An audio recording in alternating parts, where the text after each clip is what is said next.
I'll be there when you're down, when you're losing your crown, till the afterglow, the afterglow.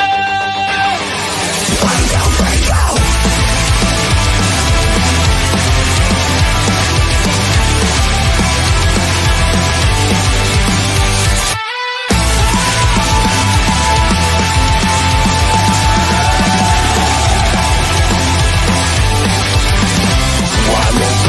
Fading away, you look so great when you gotta shine. One more part of you is gone now, as you keep smiling at the crowd. Pressure is your best enemy, spotlights show what I wanna see. Sometimes it feels like you're under attack, you just can't break free. I'll be there when you're down, when you're losing your crown, till the afterglow, the afterglow. I'll be there when you fall, when you're losing it all, in the afterglow, in the afterglow. Whoa!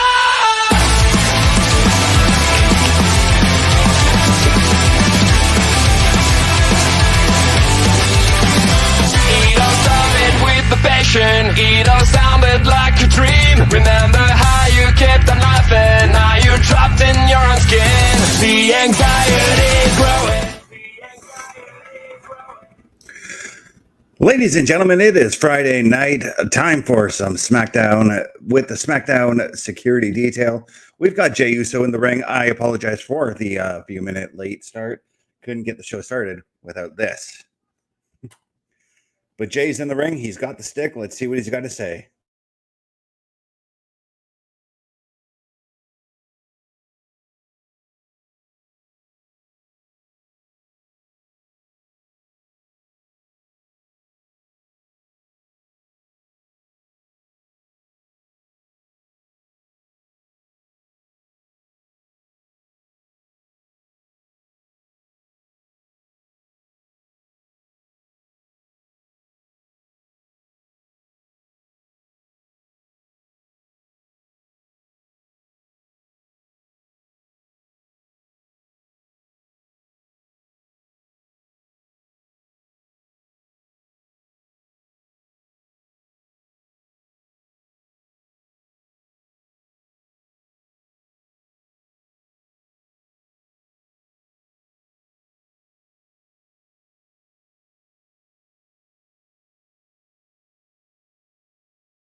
I believe I said Jey Uso at the start. I meant to say Jimmy.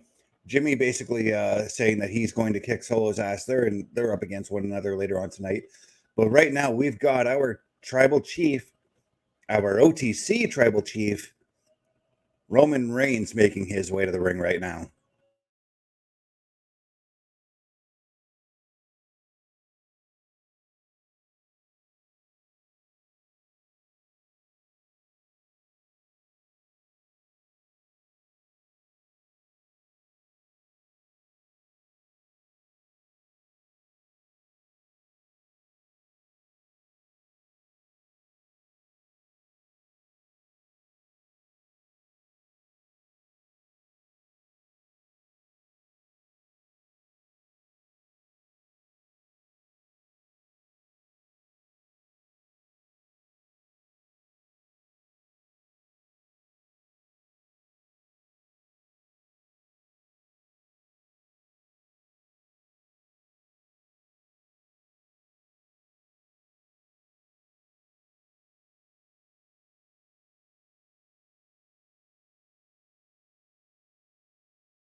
Jimmy laying some truths down on Roman and saying that Roman needs help, that him and Jimmy need help. And they referenced the crowd started chanting yeet. And Roman said, no yeet. So this to me says that they are going to try and get Jey Uso involved. And through that, I think that's how maybe Sammy gets involved in this, because as far as I know, with the Sammy Gunther thing, Sammy's pretty much probably got to put that on the back burner, because, well, Gunther's got to focus on Cody and Cody's got to focus on Gunther. Yeah, this is going to be interesting now. I'm that promo kind of sold me, and I know a couple weeks ago I had said that I don't really want Jay or Sammy to be involved in this, but Jimmy kind of made sense to me there. I will give him that.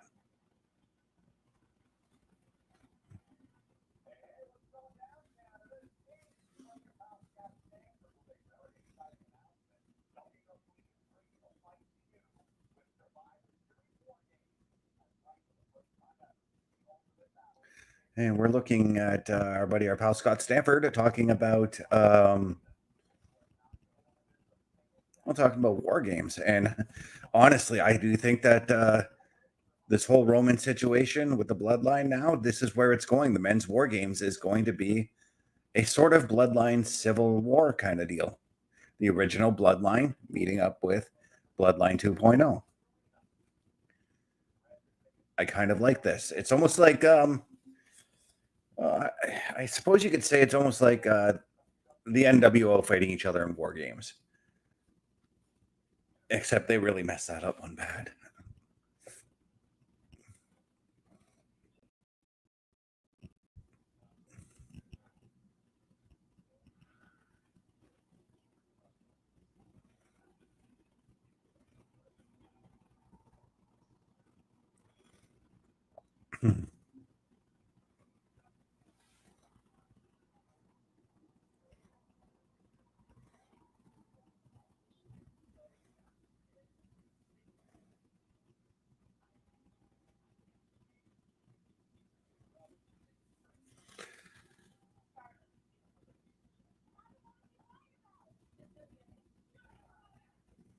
But right now we are at commercial break, and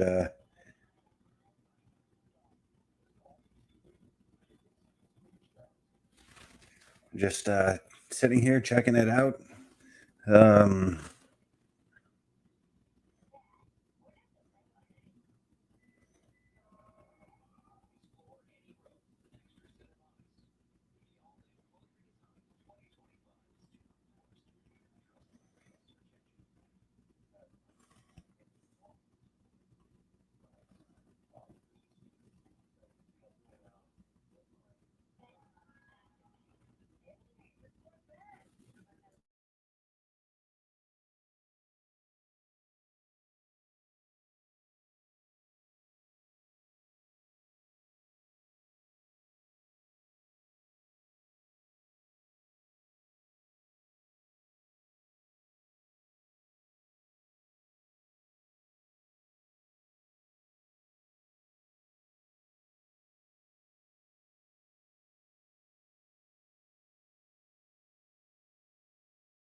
And back to the action. Sorry, I was focusing on something here. Our new, I suppose you can say, our new little mascot that we've got here.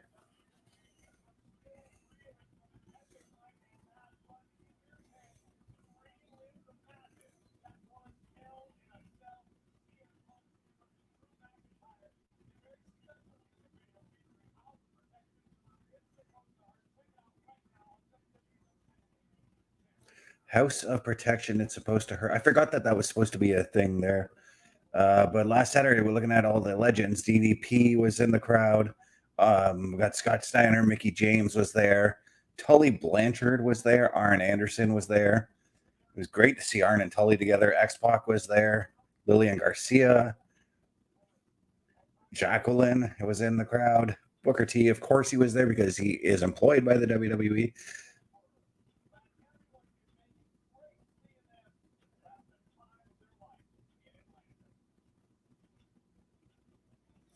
Just realized that the majority of the people that they had there were actually former WCW employees.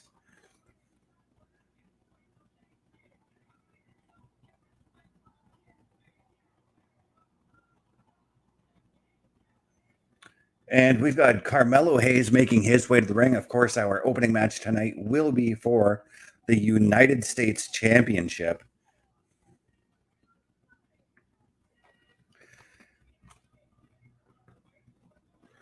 So then I've got to wonder where the women. Oh, right, the women's tag is probably going to be the midpoint of the show. Oh,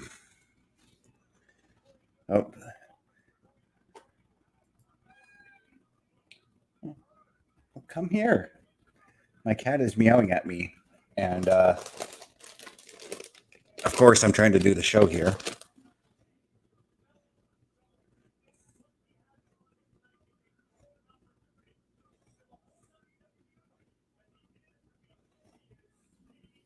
Oh, that's him yanking at.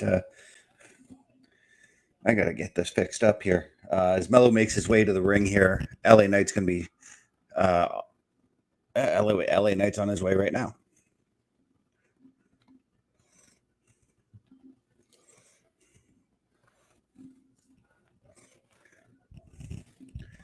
Our United States champion, LA Knight, making his way to the ring.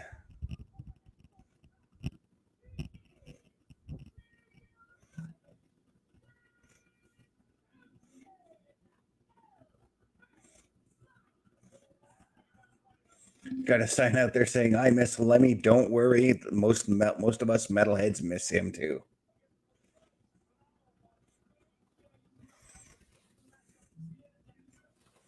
Hang on one second.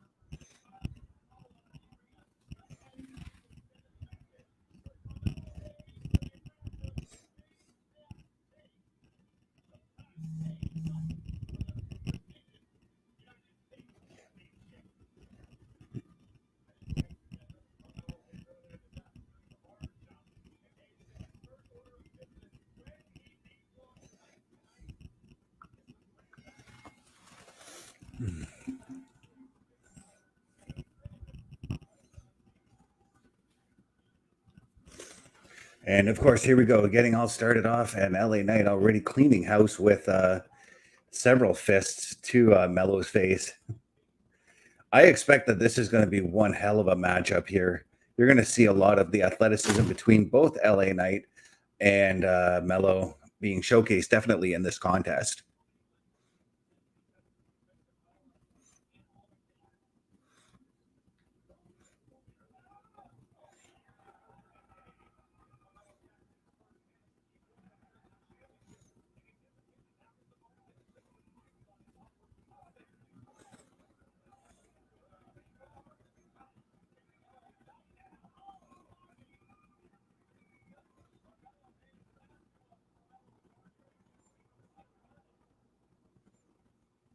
And we have Andrade hanging out at ringside. Didn't even notice him. He's hanging out in the timekeeper's area of all places. I probably would have put him on commentary maybe, but you know what? Actually, it's not bad. Not a bad thing that he's hanging out in a different area at ringside, as it were.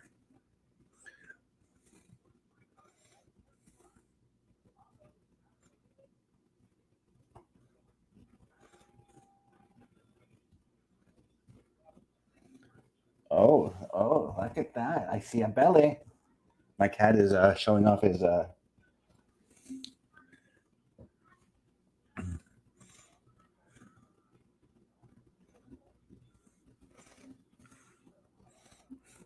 he is wanting to be pet like really bad right now.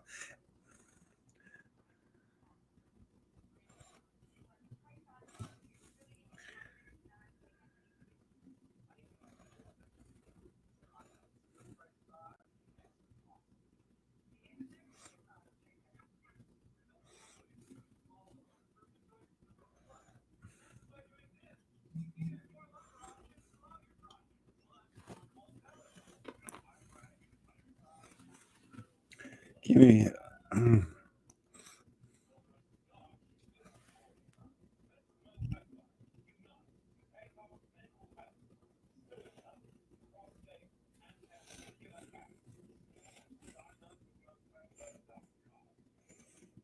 Sign up for Movember.com.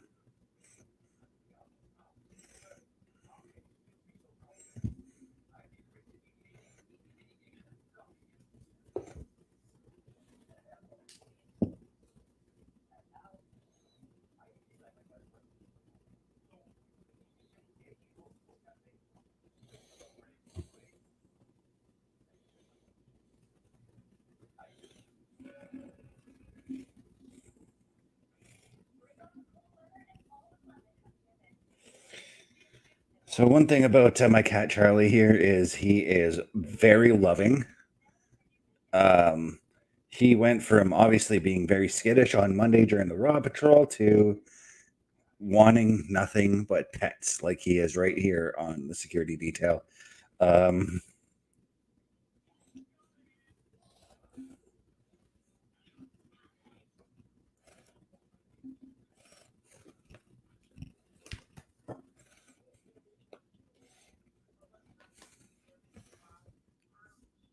He still won't come up on the couch though. And I'm wondering if that's maybe a rule that he may remember from his old house. Just something that we can work on getting him off of. So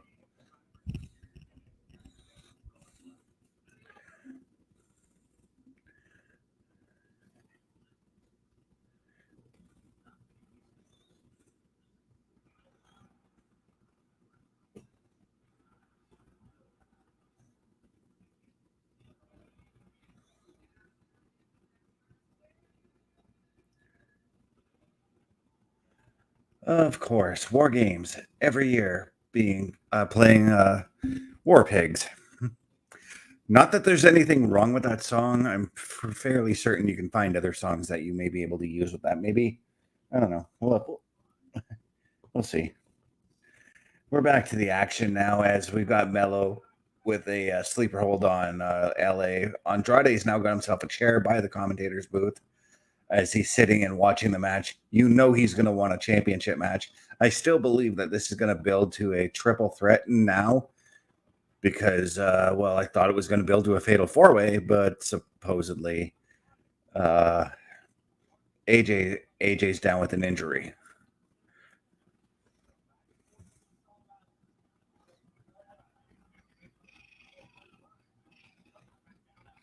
No.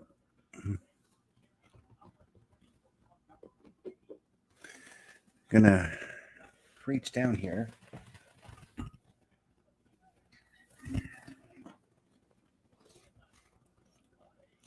Here is Charlie, everybody, making his on-screen debut as LA Knight right now is taking over the lead on Mello.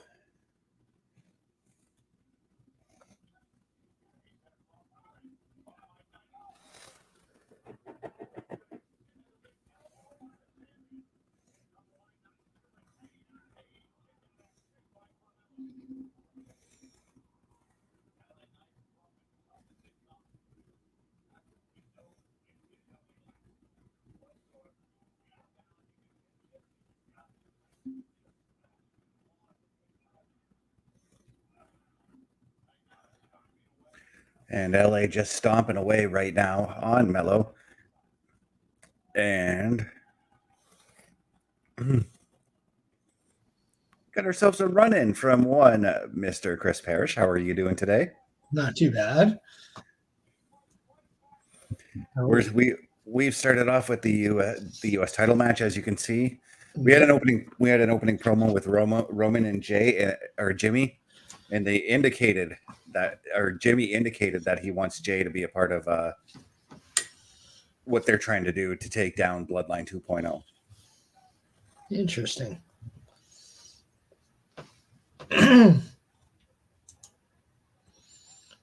Roman replied with a no yeet, though. Well, maybe that's going to be the big pop, is Roman eating. Yeah.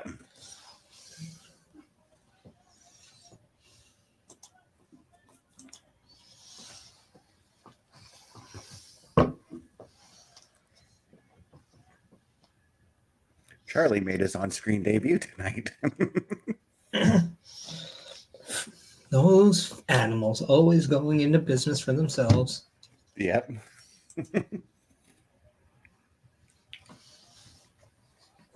No, he's actually like right attached to me today.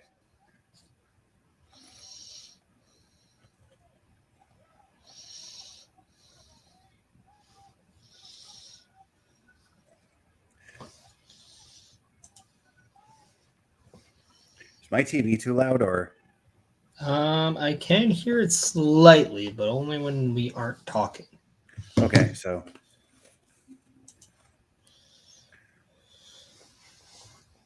So do you see this match going to a triple threat at all at some point? Or this feud, I should say? It all depends on if we have a clear-cut winner out of this match. Because as we kind of remembered, there was a little bit of some shenanigans with Andrade in LA Knight with Carmelo kind of peeking around. So as we can see, Andrade kind of watching from the ringside. If he does something, then yes. Mm-hmm. I originally thought this was going to go fatal 4-way, but with AJ's injury, and we don't even have a timetable on when he could come back, eh? I haven't heard anything. There's still people questioning whether or not it was a real injury. There's people wondering if there's something else going on, or if it was like. And there it is. Yeah, a clean finish. Just like we got with LA and Andrade a couple weeks back, though. Yeah, but we do know that there was a little bit of tomfoolery still with Andrade and Carmelo, and I think this. I wouldn't be surprised if this honestly just puts LA in the position of doing something. It gives kind of what Carmelo and Andrade. Okay, their matches are kind of leaning towards something. They still have, the finale of their now set with their 7th match. I'm just wondering, does this open the door with Logan Paul coming back and asking for his rematch? And maybe we get something along those lines. Yeah, I was thinking about that because he's definitely got to be the it factor here. Even though I know he just had his boy, he's due back any time now. Hey, if the Maverick wants to be a little bit of a guy that just keeps going and gets more matches, he has to kind of make those sacrifices. Yep.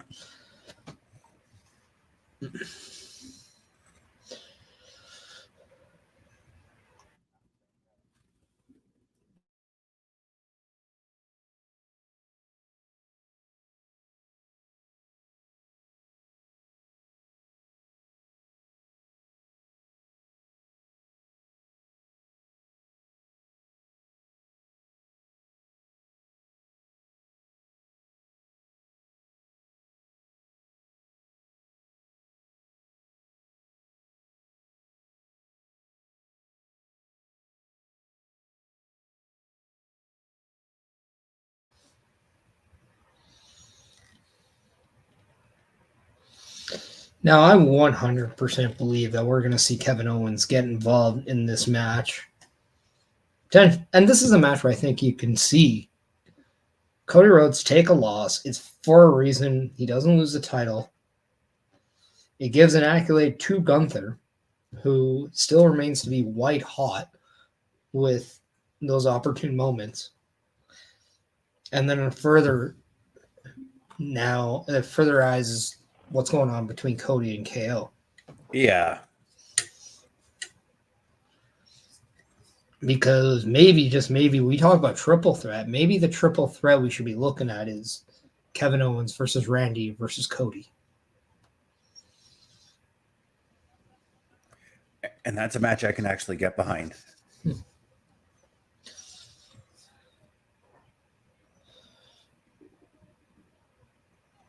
But up next, we've got more championship action. The women's tag team titles on the line. Yeah, we got Metal 4 versus Bianca and Jade.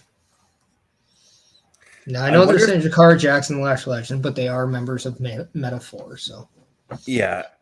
I wonder if this is a sort of test for them on the main roster, or what?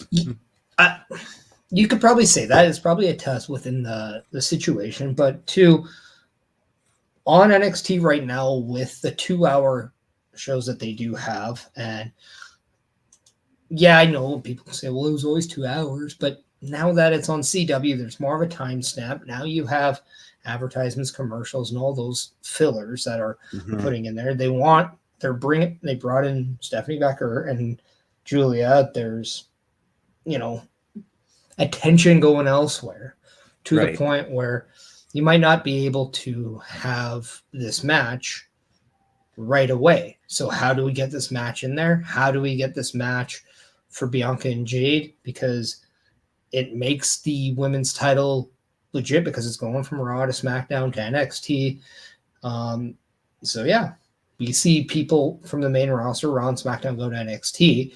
Now, this is kind of one of those working agreements, as Nick Aldis has said, with Ava Raine. Bring up Jackson and Legend for this match, showcase NXT's representation for these tag titles.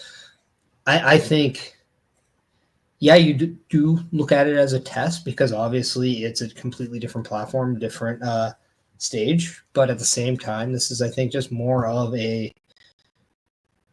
tag titles representation for Jade and Bianca, as we didn't really see Damage Control when they were champs do a heck of a whole lot of NXT. We didn't see Unholy Union really do that much. So now with Jade and Bianca, it brings the star power to NXT. It allows them to be fighting champions, and they kind of get those reps as now. Peter, that's a wicked time to do an update. Yeah, my laptop decided it wanted to update 15 minutes before the show, so I'm like, all right, let's get that out of the way.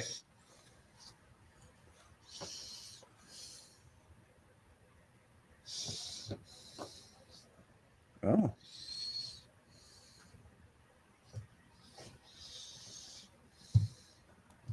So I've got, I'm bouncing back and forth between SmackDown and the Sioux Greyhounds hockey game. And our Greyhounds are not looking good this season, and I'm surprised that they're actually winning tonight. Well, I mean, it's early into the season. Yeah. It's kind of not fair to say that they weren't looking good, but they've only won like 2 games within like the last, I think, 6. So I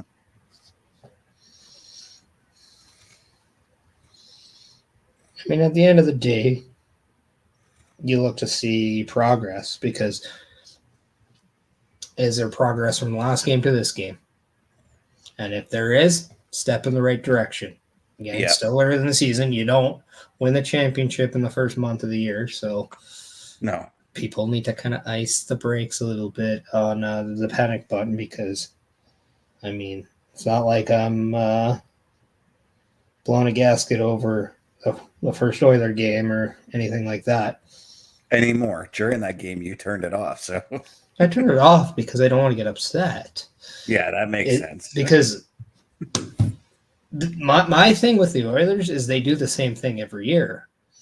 They have the same questions going into the same season, and what bugs me is that they're like, what kind of defenseman can they get at the trade deadline? It's like, well, if you know you need something, why are you waiting 4 or 5 months?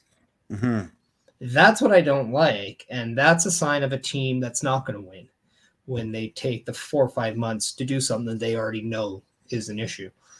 Not to mention home ice, opening game, 6-0. That's embarrassing. Just embarrassing. And now, do I think they're a horrible team? No.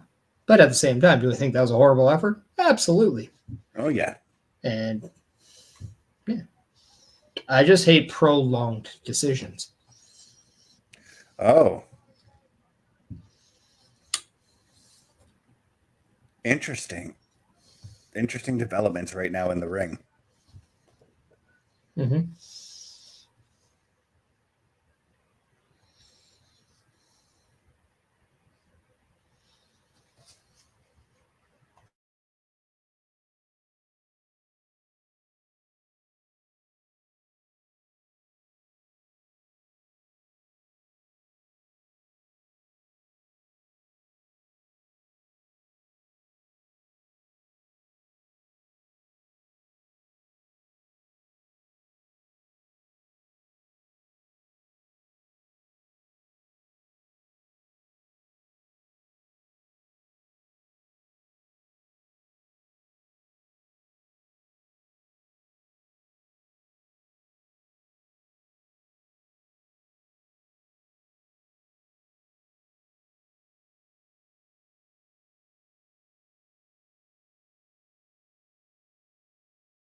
Okay, so I do see now where Randy Orton is now going to fit in with this whole situation after what just happened there.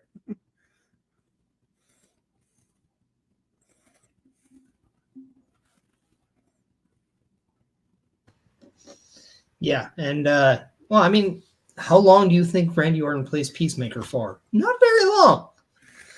Nope, that was a little bit of that was a little bit of Randy Orton's IED coming out there. No, it's one of those where Randy Orton is trying to do the right thing. Mm-hmm. He's telling Cody Rhodes to chill. He's telling KO to chill. KO has a history of letting his anger get in the way of his logical decision making. Right? Yeah. Cody Rhodes has small man complex at times where he doesn't know when to stay down. He always feels he has to keep the fight going. He always feels he has to fight because he's always used to fighting. And, you know, it just shows you how identical both Cody and Kevin Owens really are when it comes down to that. And right now they're letting their ego and their pride, both of them, come into legit logical decision. And that's where right now Randy is. He's the logic between the two, which is dangerous given the fact that it's Randy Orton. Yeah. But at some point, Randy Orton is a Viper. He knows when to strike, and he's like, wait a second. There's a championship there. Instead of a 50% chance of winning a match, maybe I just make this a triple threat match, and I got a 33% chance. That's not cider match. That's just logic. But it's one of those things where it's like, you know what? How do I teach them both a lesson? How about I just take the title and then they can fight it out and then I have what I want.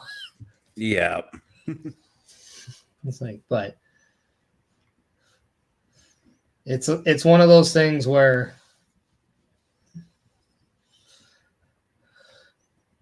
well, I mean, Randy Orton wasn't in the wrong there. Kevin Owens hit him. Yeah. Whether it's accidental or not, he hit him. He threw the elbow. He knew Randy Orton was behind him. Yep.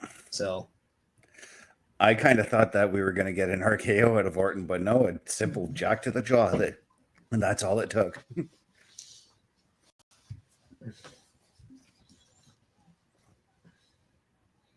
That's all it takes sometimes.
Well, and we're back to the match we're supposed to get.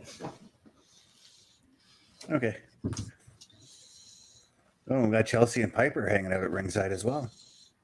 So is the NXT champion, Trick Williams, also the real life boyfriend of One Lash legend.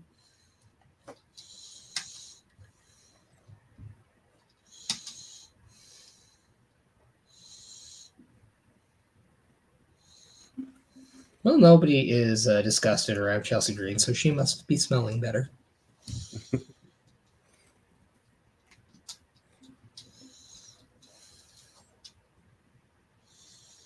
I love this entrance they do for Jade. They make her look like a larger than life star, you know? She had a similar entrance in AEW. No, oh, I know.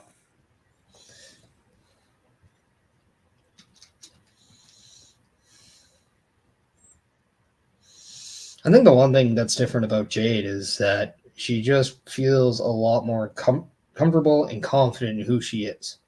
Yeah. I really And- think that this whole tag team with Bianca, though, has helped her with that. And I remember saying that from the get-go. Do something with Bianca. Have Bianca be that leader. Have her be that person where, she can do the majority of the workload. You could bring in Jade to be that special attraction a little bit more. But then when you get a little bit more comfortable and you get a little bit more established, that's when you can see the workload kind of favor Jade a little bit more. And then we're seeing that gradually. It's a natural progression.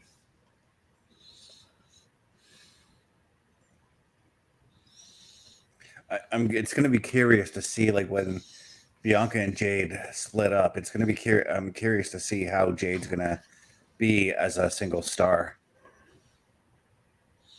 Well, I don't think she'll be that. I don't think it'll be an issue because you will see her be in the ring with people that can work with her instead of Jade having to, do everything on her own. You're going to see a lot more give and take, and that is going to make the transition easier. Plus, Jade is no longer that person you got to be safe with. There's that. It's a stupid narrative in my eyes when I read it. It's just silly. She's not somebody you got to protect anymore. She's just in that position where everybody looks at her as being that first major cornerstone that went from AEW, that really first organic AEW talent that went to WWE. Yeah. Now I know people can be like, well, what about Cody? Well, he was in WWE first. He wasn't organic. Yeah. Jade Cargill was the very first organic talent in AEW to go to WWE. Yeah. So we're going to get a lot of people from the AEW thing wanting to compare what she does from the two and tear it down or bring it down or whatever the narrative may be. But she is a different performer and a different competitor. And it's because there's a lot more help she can get in WWE than what she could in AEW. Whether that's a performance, whether it's the quality of coaching, whether it's the quality of talent she works with. Or even if it's combined everything. But then there's also just the fact that she's matured as a performer.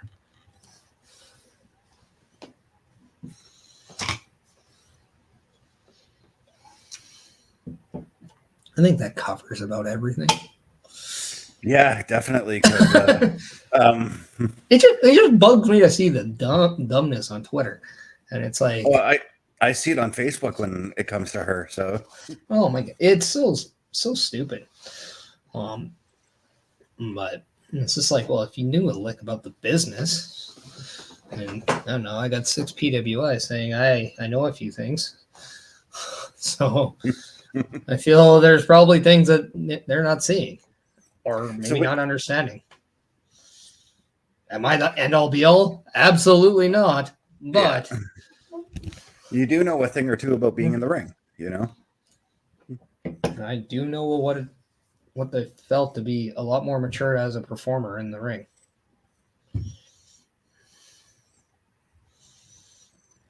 I gotta say, I like that finisher that Bianca and Jade just did, though. Well, and that's a great example of just look at it when they first hit it. It was a little bit okay. It was janky at first.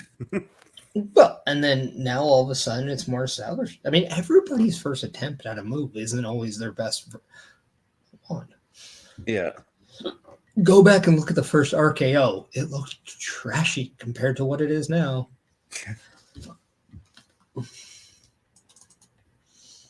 The only one that looked really good was the very first pedigree, and that's because, he almost killed the guy. Yeah, the very first pedigree in its current form.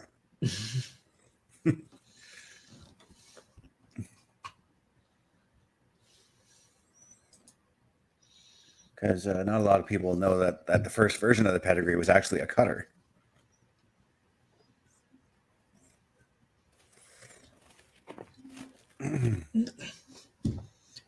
No, we're talking about the pedigree that he does now in the first variation of that, not technically Yeah. a different fucking move that was named the same thing best. Why do you have to go full Twitter on this? I don't know. It's like, it's like, let's talk about the dirty deeds. Oh no, the very first one was different. I could be a technical guy here.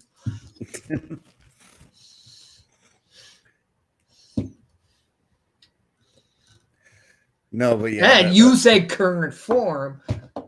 So that means you're incorrect to what you said. I did. So, technicality.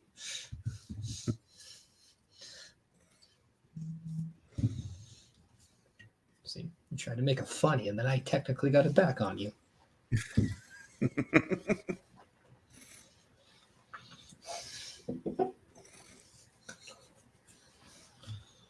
I was going to ask Marlon Diaz, but I'm pretty sure he's busy with family stuff. Yeah, he has a son this weekend. Yeah.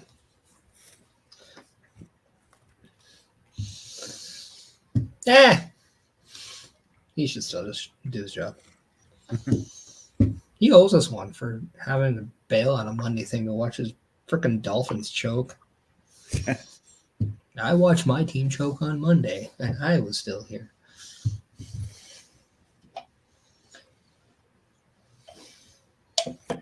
I'll be watching my team probably choke on Monday. So actually, I don't even want to say choke. I didn't really think they were going to win anyway.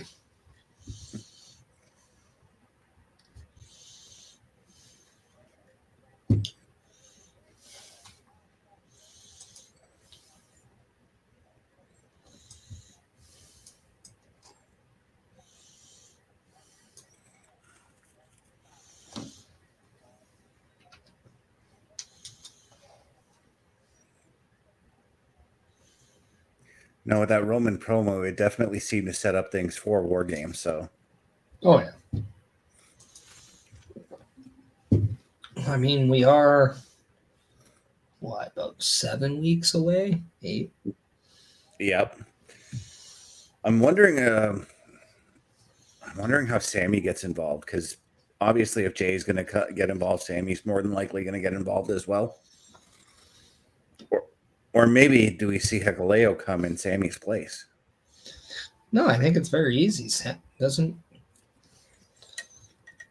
Sammy... Well, Sammy did not defeat Gunther on Monday. Right.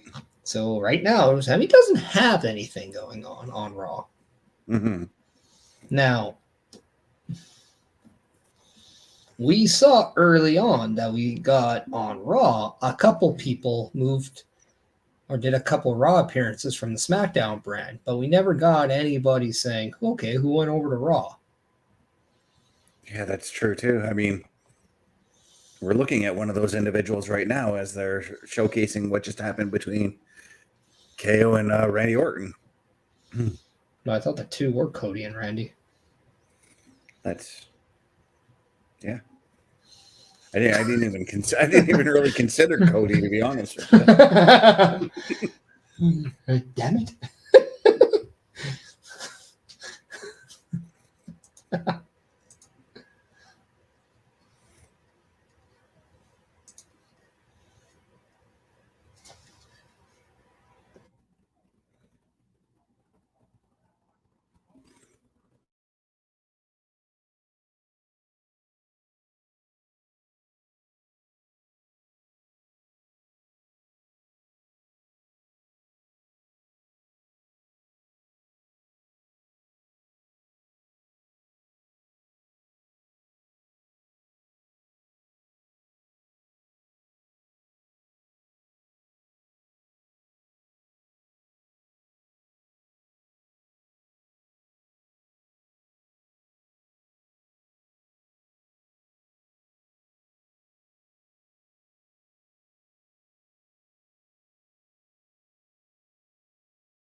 There's just a level of love Nick Aldis just you have to give him.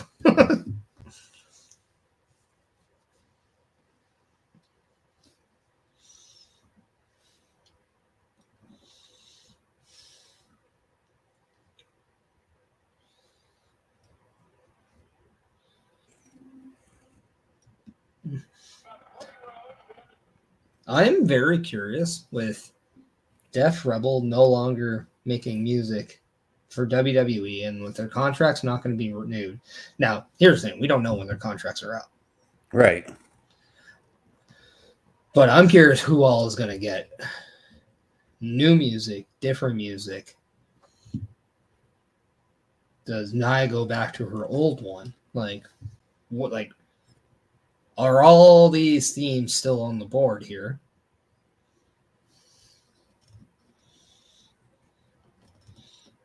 Because there were some good Def Rebel music themes. Yeah, I actually won't lie. Like, Nia's theme has actually grown on me a little bit. Oh, lyrically wise, it's way better than the first one. I just like the music better Mm-hmm. on the first one than I do on this one.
So, do you think Tiffy cashes in on Nia at Crown Jewel?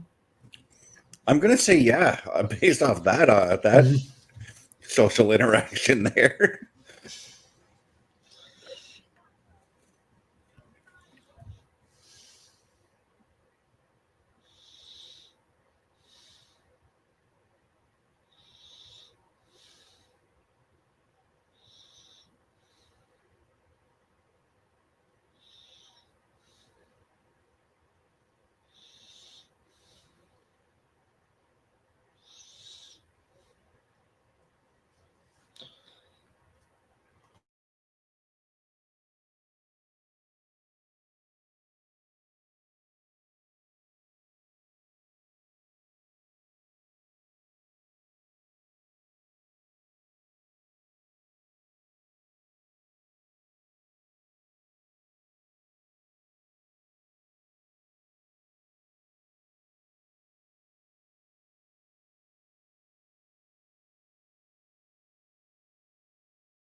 This is why they got to get rid of the Velcro, because it gets stuck in hair.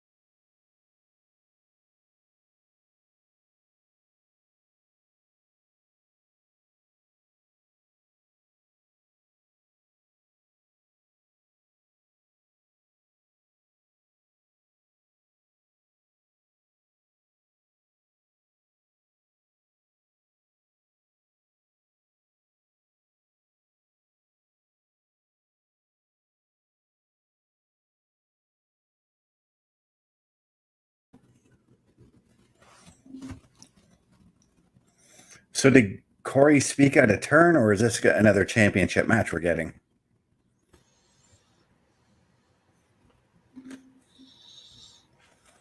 I mean, I guess we'll find out when commercial come back. I mean, either way, I see Nia winning, so who cares if it's for the title? Yeah. It just makes Nia look more credible of a champion if she puts the title on line and wins.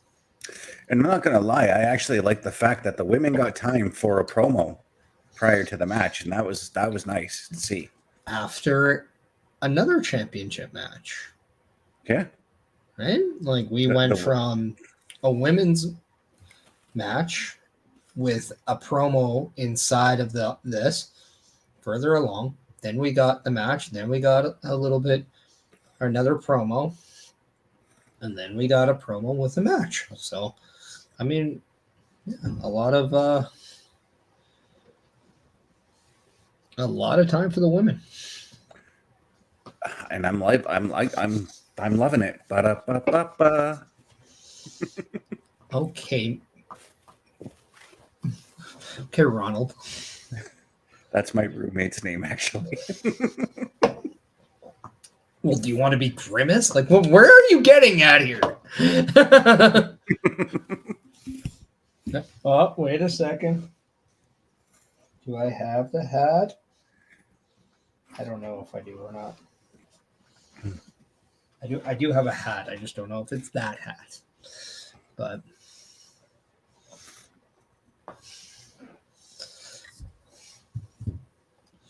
Savannah Hampton. That's who that chick is.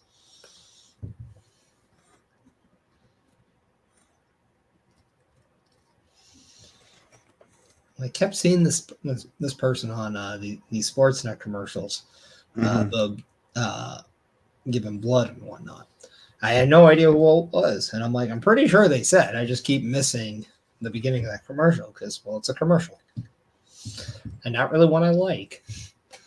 But then it's like some Toronto Raptor report. I'm like, that's why I didn't know who she was, because I don't care about the Raptors. In fact, I was cheering for them to lose in the final. Really? Yeah, it's true. To me, when you're not in Toronto, you cheer against Toronto. It's kind of the thing. Yeah. And this whole idea, well, at least they're Canadian. I don't buy it.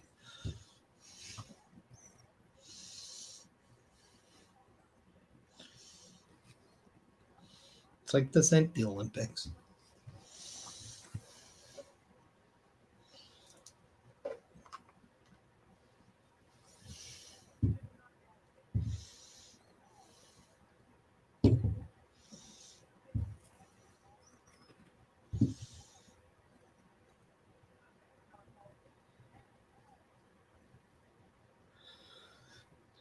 No, I'm going to say this. I know the Raptors are bringing back that purple dino jersey, but I think if they really want to do something, just take what they have in their jerseys and then change the colors back to that purple and black. Yep. Like, be unique, be different. This whole red and black thing is like, one, it's overkill. Two, it's like black isn't even a Canadian color. It's red and white, so you failed already. Yeah. I don't know. It's just weird to me. Plus, it's the NBA. Like nobody has nice looking jerseys anymore. They're all like over the top, weird looking now. Like the only people that like have nice jerseys are the teams that didn't dick around with them.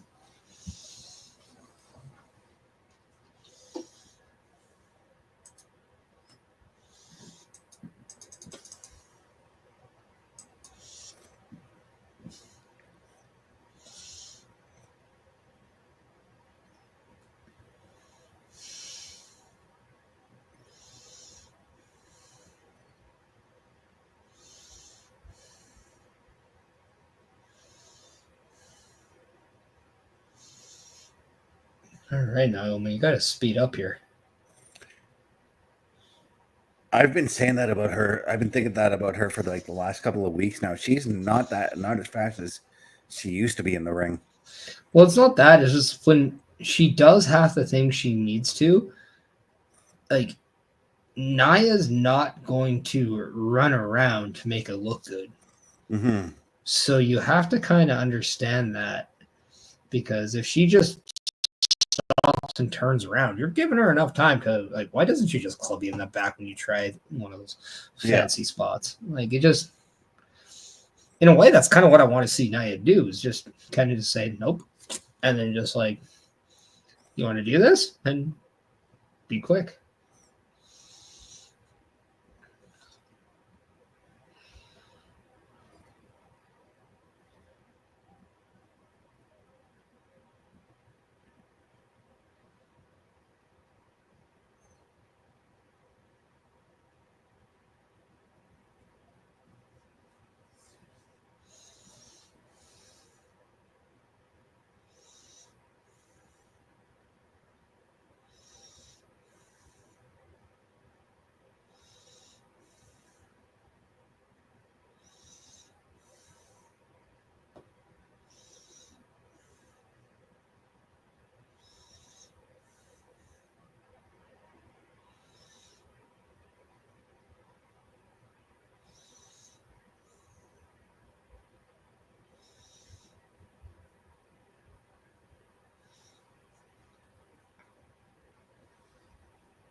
Well, at least we're getting some innovation out of Naomi in her offense right now. Yeah, and that's one thing I do like about Naomi, is that she is different with her offense. I think at times, though, she is almost too innovative. Mm-hmm.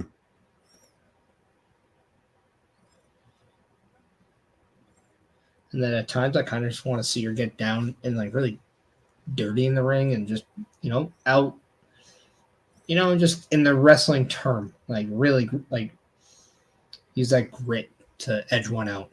Yeah. Like when you see like Becky Lynch in the ring and she has to like get down, like she's not doing it by like flash, she's doing it with substance.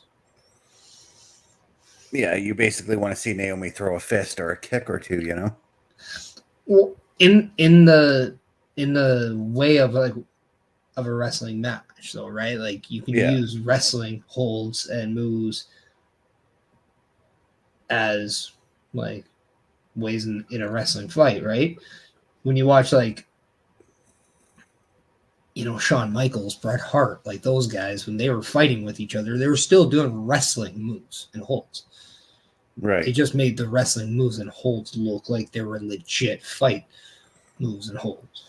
Yeah. But yeah, like sometimes you have to know when to make it creative and when to keep it simple.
I'm very trying to think now because we are about 45 minutes away from the end here. What matches were announced that we have yet to see? Jimmy versus Solo is going to be the main that'll eventer. that's definitely the main. Everything that was announced we have seen. So we saw Roman come out and do his promo. We saw the U.S. title match and the women's tag title. Okay, so you have to think we're probably going to be getting one more quick match. Yeah, and then we're going to get a segment with KO and Orton as well. Yeah. Which you have to think is after this match, come back with another match, then promo, and then the main.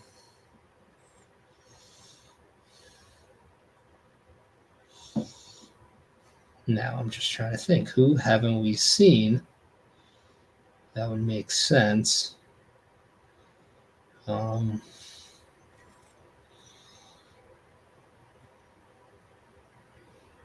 guess is maybe something with the tag division. Maybe, because we still have yet to see Street Profits or DIY for that matter. Or Tama and Tonga in any form. In turn. Well, I don't know if they're in the opening thing, but we didn't see anything out of Bloodline 2.0 yet tonight. So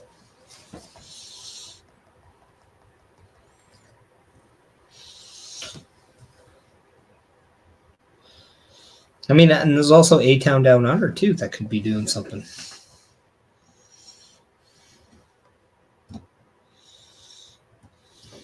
This is true. Then I'm assuming you got a Motor City Machine Gun promo. No, I haven't even seen that yet tonight. Which, by the way, we were talking about. I don't think it was on screen, but you and I were talking about whether or not they were going to be SmackDown exclusive, and I do remember saying if we see something on them on Raw, then we'll know that they're not assigned to a brand. We did not see anything on Raw. Nope. So it's clear that they're coming to SmackDown. Which makes sense because the War Raiders, yes, that's right, War Raiders, that's what they'll be known as. They're going to be returning to Raw. So we do have tag teams to look forward to.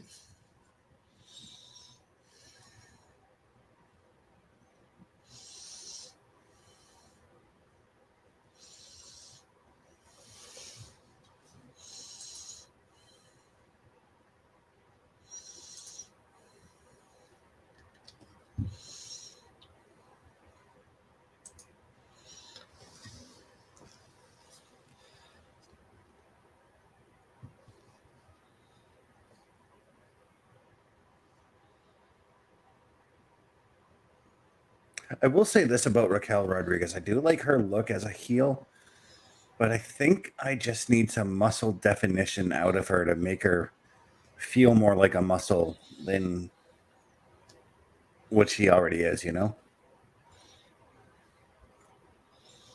I really don't think she needs to look like China in what you're saying.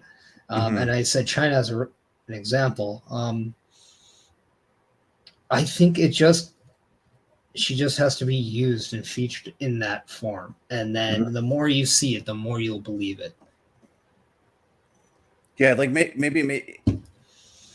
Just I'm going to say this. Just let it grow on you because it's still fresh. We just saw her come back at Bad Blood.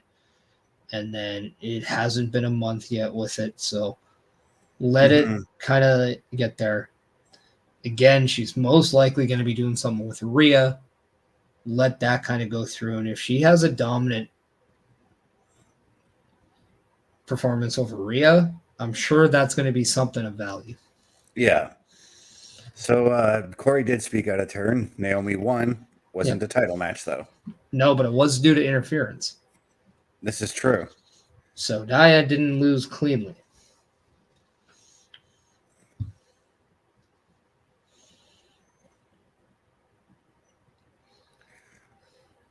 Wow. Okay.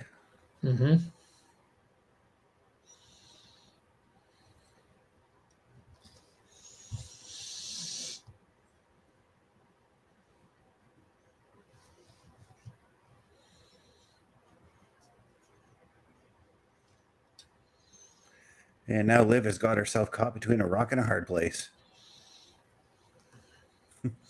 Well, notice how Rhea goes right after Raquel. Mm-hmm. And honestly, just watching Rhea beat up Raquel, I kind of want to see the match now. They do have that same build and whatnot.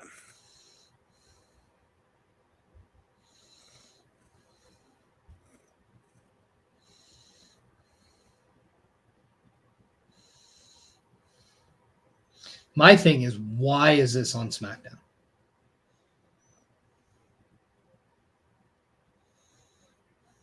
To me, that is the only question I have. This makes no sense to SmackDown.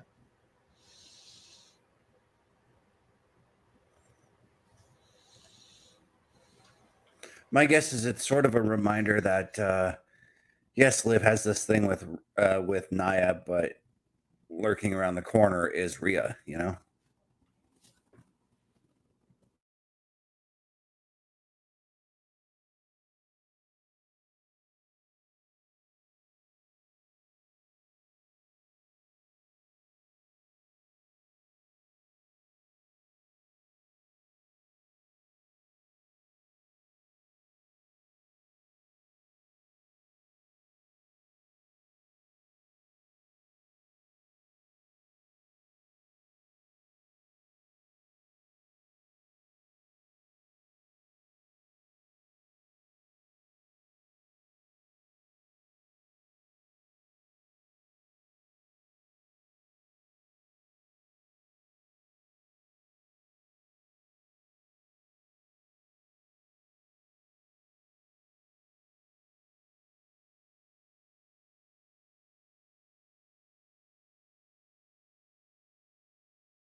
And there's our Motor City Machine Gun debut.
That figure looks so creepy in the game.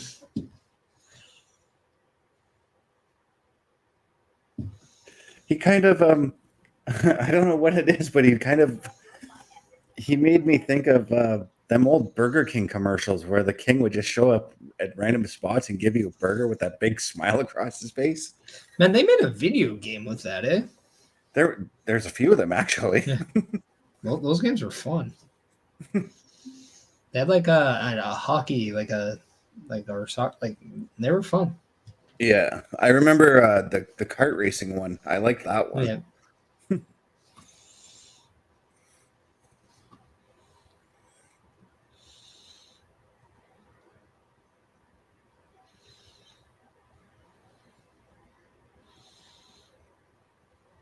So I got to assume because that DLC pack announced Uncle Howdy. Uncle Howdy's already in the game, and I got to double check this, but I got to assume that's the newer version of Uncle Howdy that we're getting. Yeah. Yeah. Well, the Uncle Howdy we got in the game wasn't necessarily the Wyatt 6 version. No, it was the older version. Yeah, so, and that's what they said, an updated Bo Dallas version of Uncle Howdy. Yeah. With Bray Wyatt. So, with I would only imagine, like, why not add the rest of the Wyatt 6 then? Yeah, I'd go right ahead and do that too. And that the new version of the Fiend has it's his costume that he revealed he was going to use in the Bray Wyatt documentary.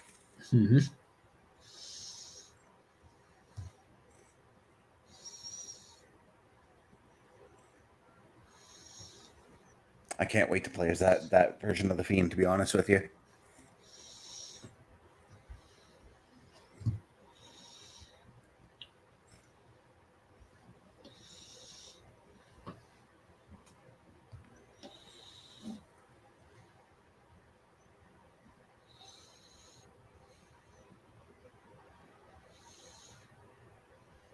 Yeah, and the only person that they would have to add to the game is Rowan. And that wouldn't be much. It would just be creating his character. Rowan's movesets and all that are already in the game. So, well, I mean, technically they would add everyone in. It was just like, yeah, like you're just adding different versions of a couple people already in the game. But yeah. But I think Rowan's moveset and all that stuff is already in the game. Yeah. Yeah, his moveset, his old entrance when he was the Bludgeon Brothers is in there. Yeah.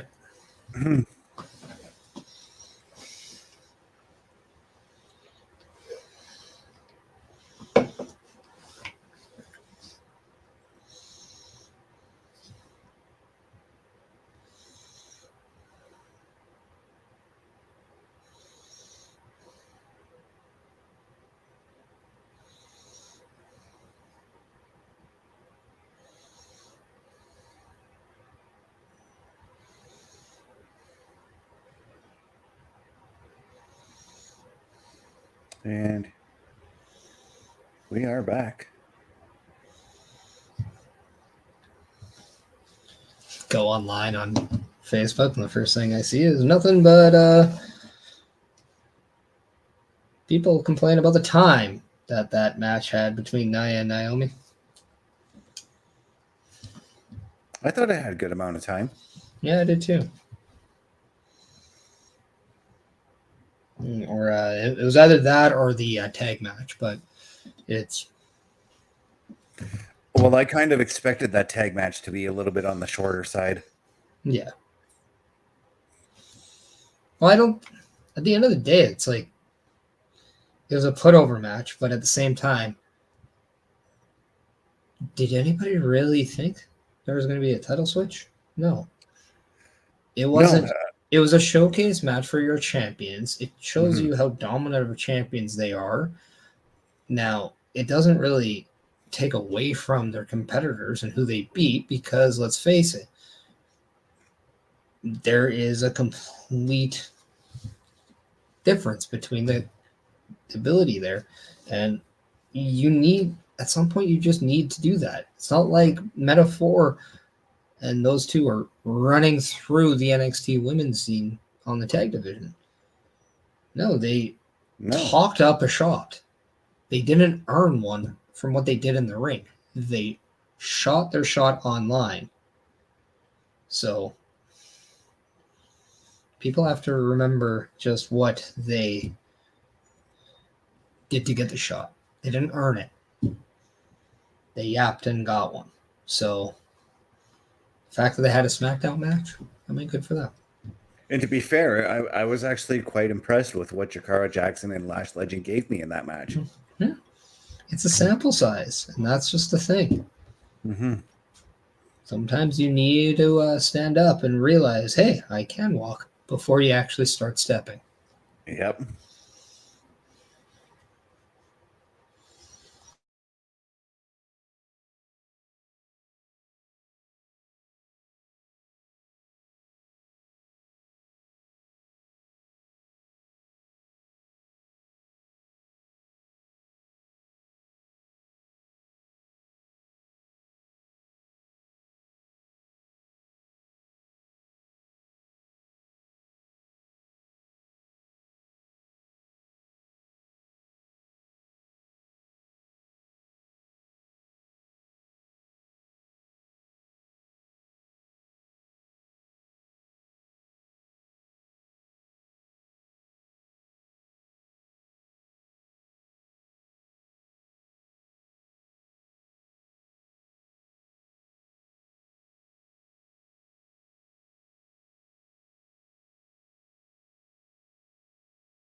And so because Cody has Gunther at Crown Jewel, I think we're getting Orton and KO at Crown Jewel as well.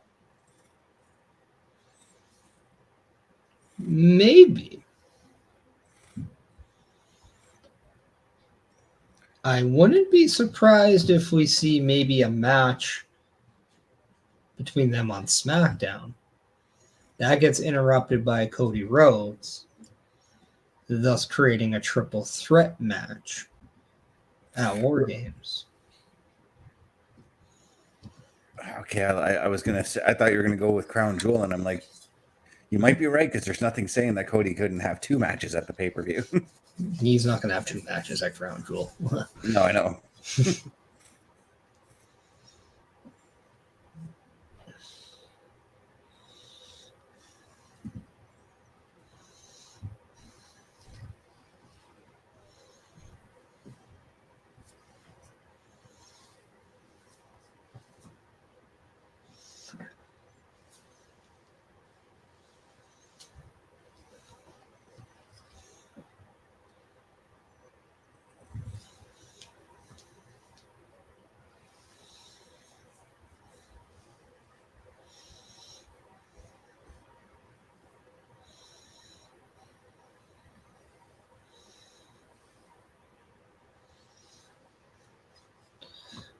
Now, when we saw Kevin Owens and Randy Orton, and just after that segment there, Kevin Owens was saying, you picked the wrong side.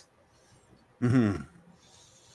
So it could only appear that Kevin Owens believes Randy's picking a side, which may or may not be the case, but it also goes to show that this is Kevin Owens once again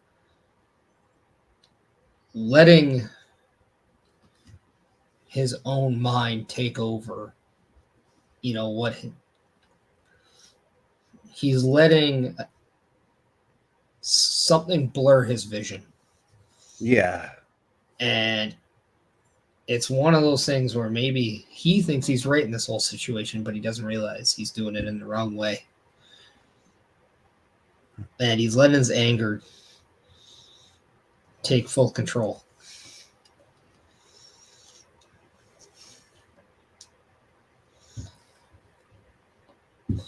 So it's going to be very interesting to see if Randy Orton then allows his anger to respond.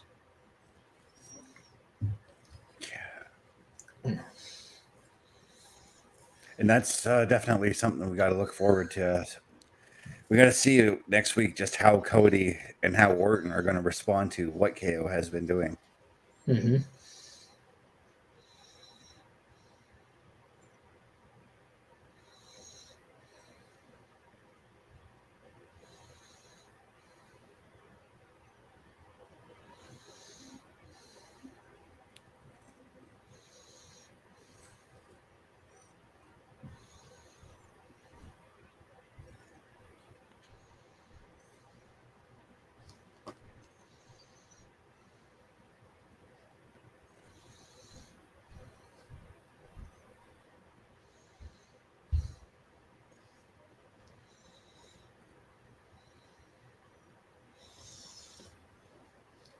Now, as we gear up for the main event, Bess, what do you say we play a little? No, we don't even have that little video, do we? Well, no, we do. Why don't we show the people what they can watch here on Turnbuckle Studios? Let's do it. Turnbuckle Studios and the Turnbuckle Affiliation Program bring you the week of streams. All times are in Eastern Time. Monday nights you get the Locker Room Breakdown at 7 p.m., followed by the Raw Patrol at 8 p.m. Tuesday brings you the flagship show, Turnbuckle Talk, at 8:05 p.m. Wednesday we play games with the PlayStation Showcase at 8 p.m. Thursday we get a variety stream with the Boar's Nest at 8 p.m.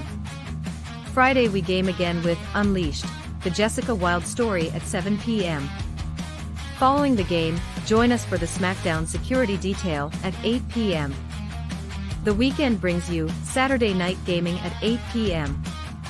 On Sunday, be sure to catch the Chris Parrish podcast at 12:15 p.m. Be part of the shows and join the chat every day.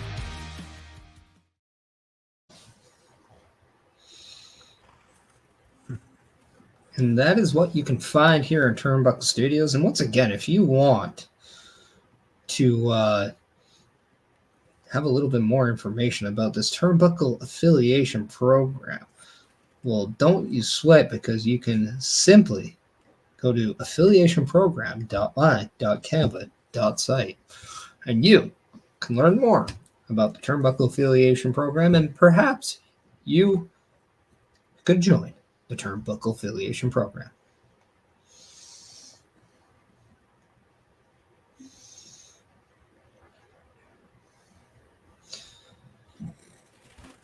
I'm still kind of processing why we got so much Rhea Ripley, Liv Morgan, and Raquel. Like, I understand Liv Morgan being there, and wherever Liv goes, Dom and now Raquel go.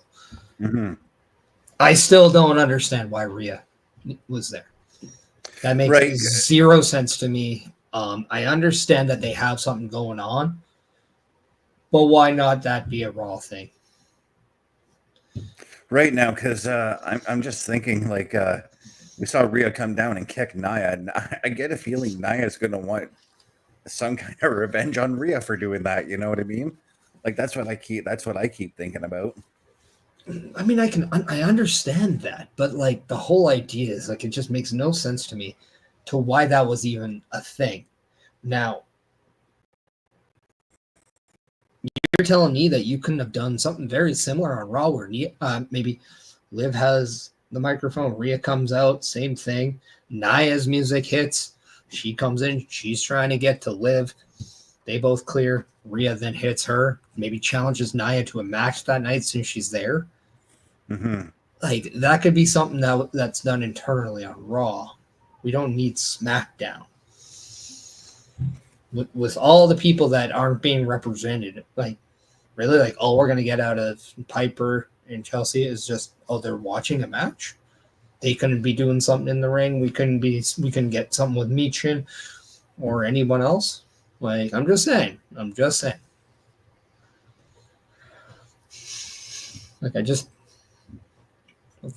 let's just keep the continuity a little bit. Mm-hmm. I do expect Nia to show up on Raw, though, after that, to be honest with you. Yeah, and I understand this because I understand Cody going to Raw and Gunther coming to SmackDown. Mm-hmm. Just to help their match. I get it. You have a cross-branded thing. But unless they say there's going to be... If they say the Crown Jewel is open to cross-branded matches, then okay, you have the chaos hit. But we haven't heard anything like that. There hasn't been a formality set in place. So until then, it's stupid in my eyes.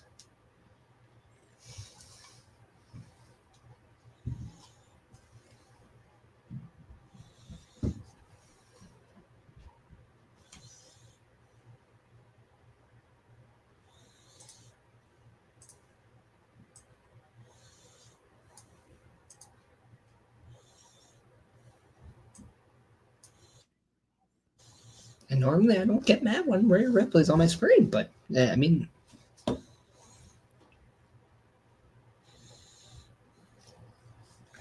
the most we could think is maybe we'll get an explanation for why Rhea showed up on SmackDown on Monday, but other than the fact that on Monday she did say in a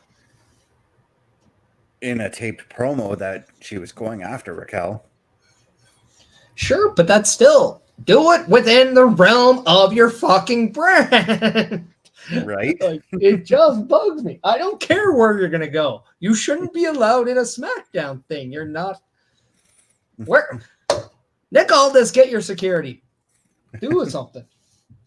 We saw that they weren't busy then. They were busy later.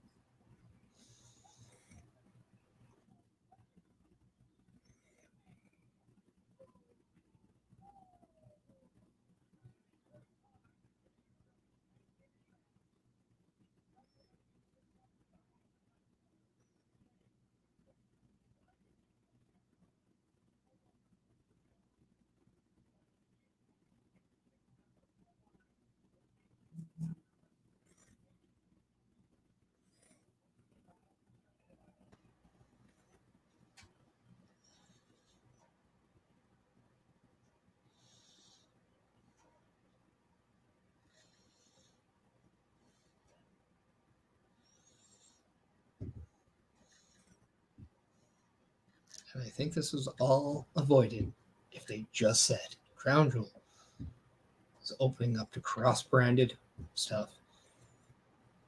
Make it a cross-branded show. Don't care. You haven't out there.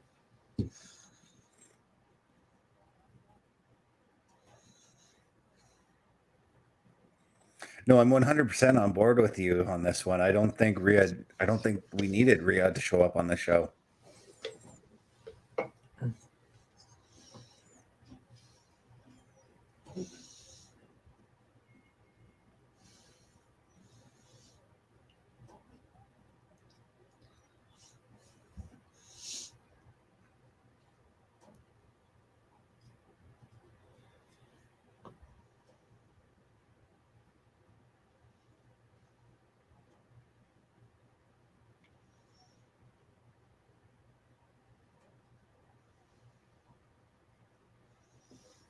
Jimmy realizing that he is in the middle of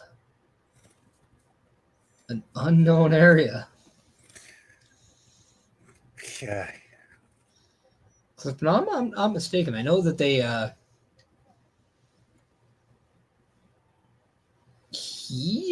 don't think Jacob Fatu nor Tonga Loa were around the last time Jimmy was on SmackDown. Oh, they were. No, I thought they went after. Oh, Jacob wasn't, but Tonga was. Was that when Tonga debuted? When he debuted? No, he debuted during the Cody and Kevin. I might have to rewind. Because that was right. They just showed. That was right after Mania, was it not? That beat done. I'm going to rewind to the package because they just showed a package of when Jimmy got attacked.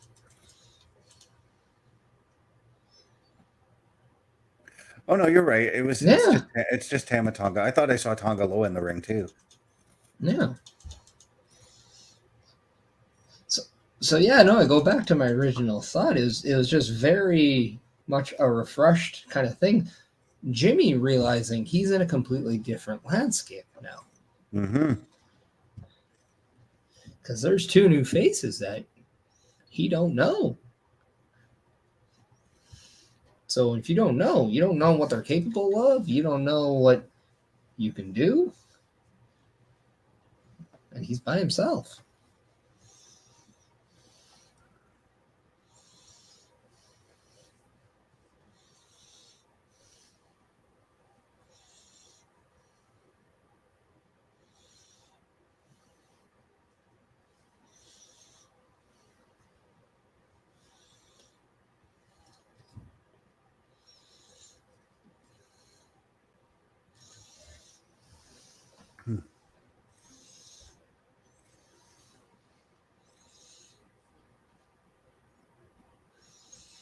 Now, if Solo had his own wise man,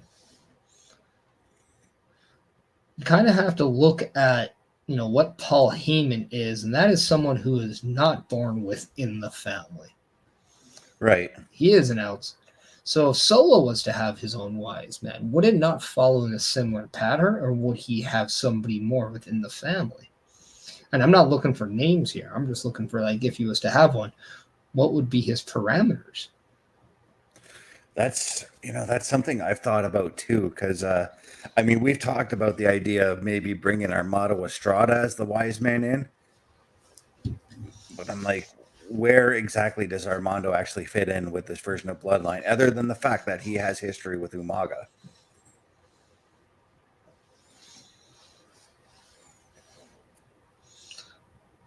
I could see if they brought Umaga's son in. Yeah. But I don't think that's going to happen anytime soon.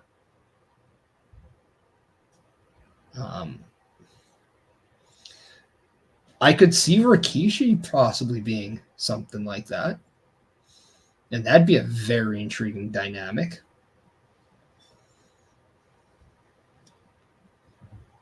Because the interesting thing about Rikishi is the fact that he may still actually be able to take some bumps and wrestle some matches if needed. Oh, I don't want to see Rikishi do a single thing other than just do what he's told. Mhm. That's not, no, I don't want to see him in the ring. But when you take account on all these things, he's known to be the father of the Usos. Nobody ever says, well, you're the father of Solo Sikoa. Because he is. Yes, he is. And what was one of the biggest things Rikishi was known for? Running over Stone Cold Steve Austin. Yep. Why? Because he did it for The Rock, who could be the one controlling Bloodline 2.0. So this could be a Rock appointed. Because his loyalty is to The Rock.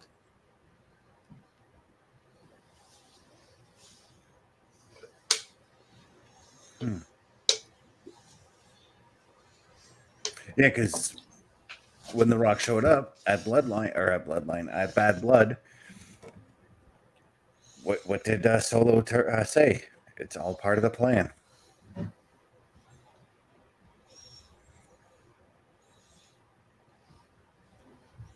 But we also don't know what that means. We're just going towards our own conclusion here. Mm-hmm. We also don't know what Rock meant by holding up the 1, 2, 3. We don't know if he's referring to 3 people. We don't know if he's referring to a match. We don't know if he's referring to sides. Maybe there's Solo side, Roman side, and Rock side. We don't know. I mean, for all we know, he could be referencing the 1, 2, 3 kid, and that's about it. Or ABCs, because they're easy as 1, 2, 3.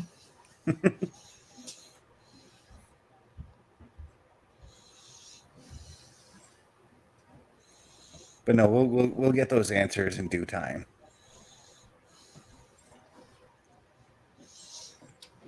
I'm going to pull out my inner Twitter and be like, no, I want it now. I'm entitled.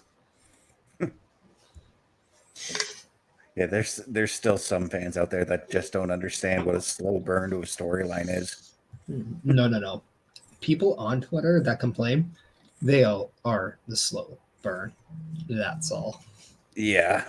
Mm-hmm.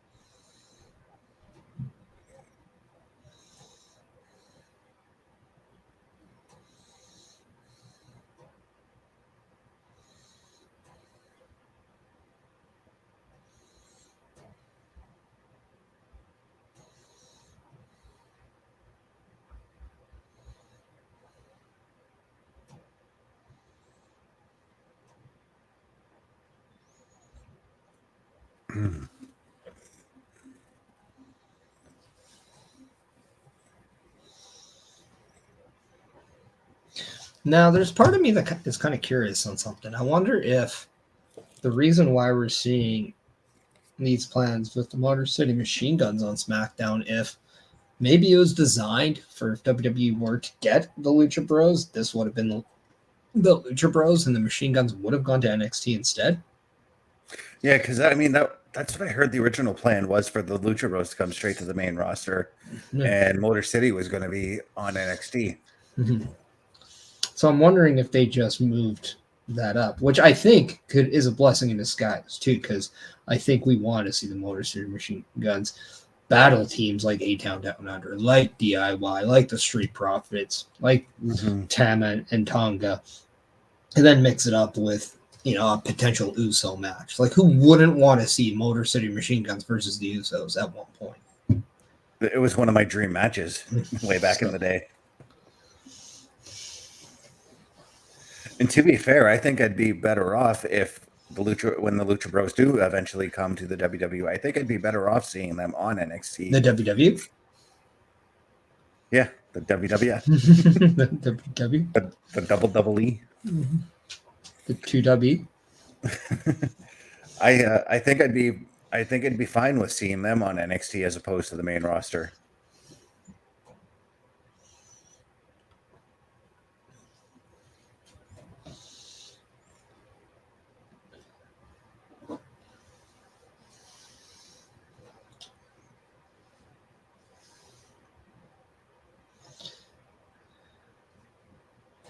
I'll just say this.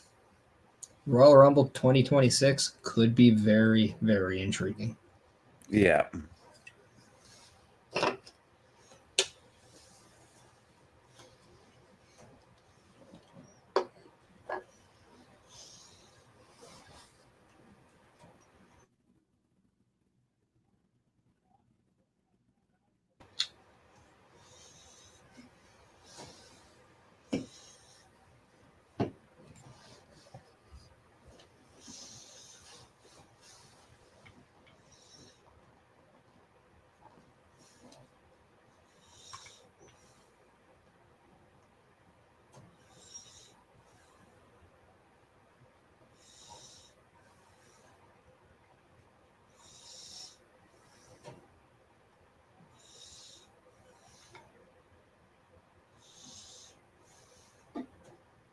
I got to say, these two are putting on a damn good match here. Yeah. I mean, also, and this is something I know OMD would have wanted, another brother versus brother match. Oh, yeah. How is Jimmy wrestling in a chain like that? Man, it must be nice to be rich. See, I couldn't do it. I used to wear jewelry as part of my ring entrance. I always had to take it off before the match. To be fair, it's not like his is like really loose. It's not loose.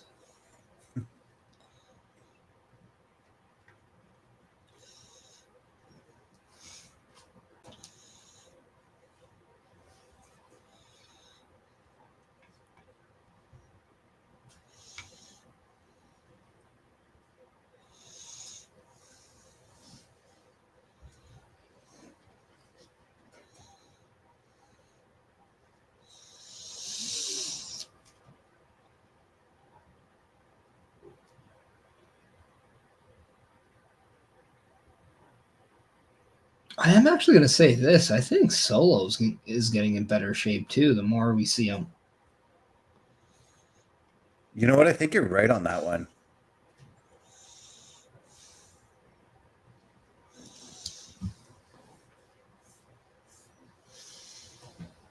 And Solo's in-ring has definitely come a long way since he came to the main roster. Oh, Solo in general has just come a long way. We're seeing a little bit of that when he became, for a brief time, that North American champion. We're seeing kind of him get that confidence and just that a little bit of, oh, I'm comfortable now in what I'm doing. Then when he comes to the main roster, he gets put in a position like the Bloodline. You saw him really get his feet wet and really, hone in on something specific to the point now he slowly understood what he has to do. Plus, when you're on screen every week with guys like Paul Heyman, you're just collecting info on stuff like that. And now he's in that position where the next test for him is to see how he is as a top guy. He's getting that microphone time. He's speaking a lot more than what we're used to, right? We're seeing more stuff with him in terms of a character. There's more color around his character than what we're used to. And then now he's getting those reps inside the ring. Everything's coming full circle. We talked that maturity thing. We're talking, everything kind of really being put together. I mean, the puzzle of Solo Sikoa is definitely one to watch because there's a lot of pieces that are put together and the picture is pretty damn good. Yeah. I never realized this, but yeah, he kind of was like Dominic Mysterio in that sense. I mean, putting Dom with the Judgment Day, surrounding him with experienced wrestlers. Smart move for both Solo and Dom to be doing that, Yeah, and the one thing they both have in common is that they're born in a wrestling family, so they're gonna get it. They're gonna understand what they have to do. They're gonna understand their role. They're understanding, all those little things. Why? Because they're used to it. This is second nature to them. Yeah. So, But we just saw Solo pull the victory off of Jimmy. yeah, and we're getting And the OTC right now.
And I like what we just saw.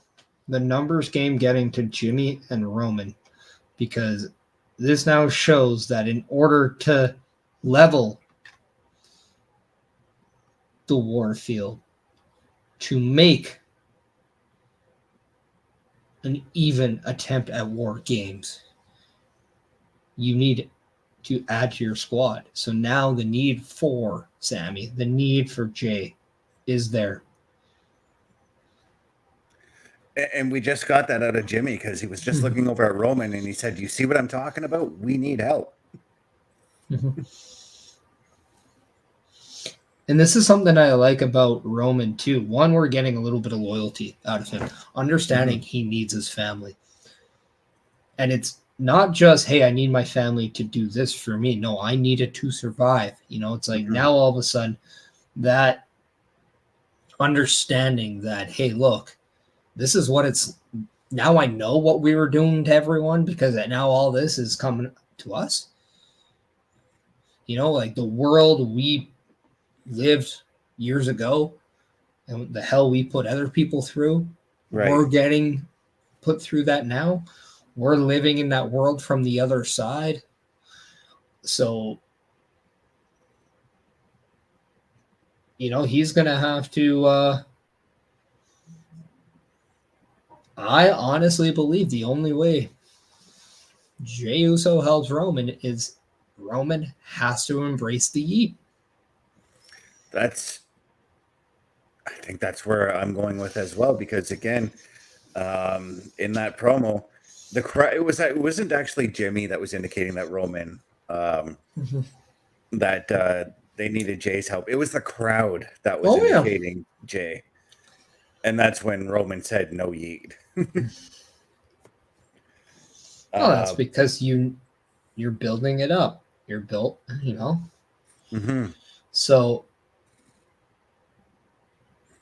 it's just one of those things where everything matters. We saw Punk and Drew and a bracelet help a story. The yeet and the accepting to yeet from Roman is going to help bridge the gap that was wedged between Roman and Jay. Right. And that's going to help bridge the gap with Sammy, who I'm 100% thinking we're going to see Sammy and Jay on Raw talk about this. I get that feeling too now that I'm thinking more about it.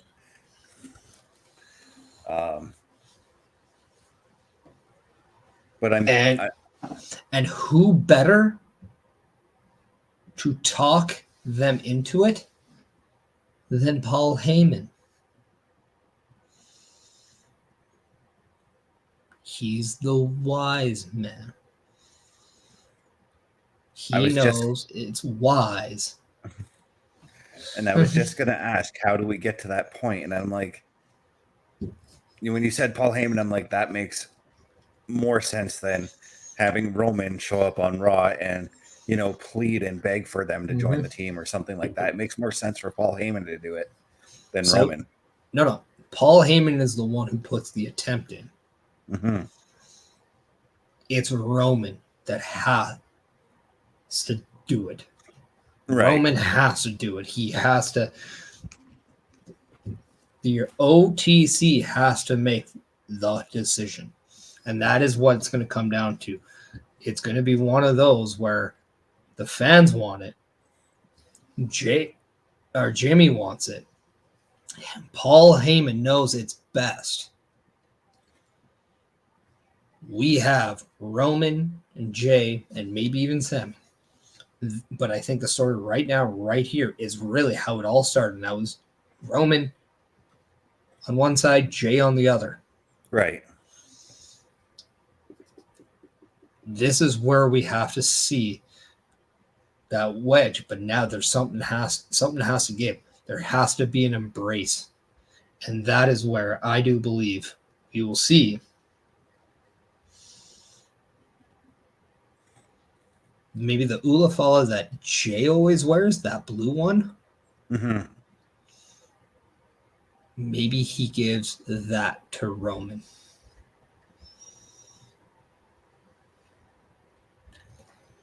As Roman will yeet, he will get that back, or he will get that one. Yeah. And it's a symbol that he acknowledges Roman once again. And then, just then, we will get Ulafala versus Ulafala. And that sort of makes sense too, because was it not Jay that Roman beat to become the tribal chief in the first place? Or hear me out. The Rock comes back, helps the Solo team win at War Games. He collects the red and the blue Ulafala only to have a different one of his own. And the 1, 2, 3 represents the trifecta of Ulafalas. One represents a Tongan, one represents the Fatu, the third one represents the entire Samoan cult or family that he owns, because he is the final boss. He is the real one. Yeah. I like where we're going with this, and it's going to be interesting to see how it. Dude, I'm putting gold out here right now. And I was just going to say, what if the Ulafala that The Rock has is a gold one? Well, that's what I was thinking, because, obviously, I like gold. It's kind of my thing. All right. What do you say we give out the socials before we say let's say good night to everybody? You want my socials? You come and get them. And in order by coming and getting them, you show up on my platforms, whether it's Twitch, Instagram, Facebook, YouTube, all that stuff. Or if you just want to check out my Linktree /Chris Parrish, you can get them all too. That's how you can get my socials, because I'm not selfish. Here, have them. They're right there for you to check out. They're right there for you to like, to follow, and subscribe, just like you can this Sunday at 12:15 p.m. Eastern Time with the Chris Parrish Podcast. Or guess what? I cast Pro Wrestling, the movie. And then I also will crown New Japan Pro Wrestling champions, because I know exactly what I'm doing there. Thank you, Bobby Stats, for that. Plus more. So come check that out at Sunday, 12:15 p.m. And then if you are out of energy for that, well, I'm sorry, but just go to rogueenergy.com and then check out his Parrish, P-E-R-I-S-H. You save 10% off, and then you're restocked with energy. It's just a little bit of all right. So check it out. Yeah. Yeah, and you guys can find me at my link tree, lanktr.ee/Chris_best83. If you want to find me some more, check me out tomorrow night. We're going to be debuting the first episode of The Last of Us Part 2 on Saturday Night Gaming. If I'm like taking OMB spot out, does that mean I do the outro? Because like I don't remember his, but do you remember Carl's though? I remember Carl's. I know like we say, don't forget everybody, the world's a scary place. Take care of everyone. It's like, and then he says something weird with "we out," but I'm not going to say "we out." I'll just say, love somebody today, help somebody yesterday, but always hug and support people tomorrow. Enjoy your Friday night. I'll be there when you're down, when you're losing your ground, till the afterglow, the afterglow.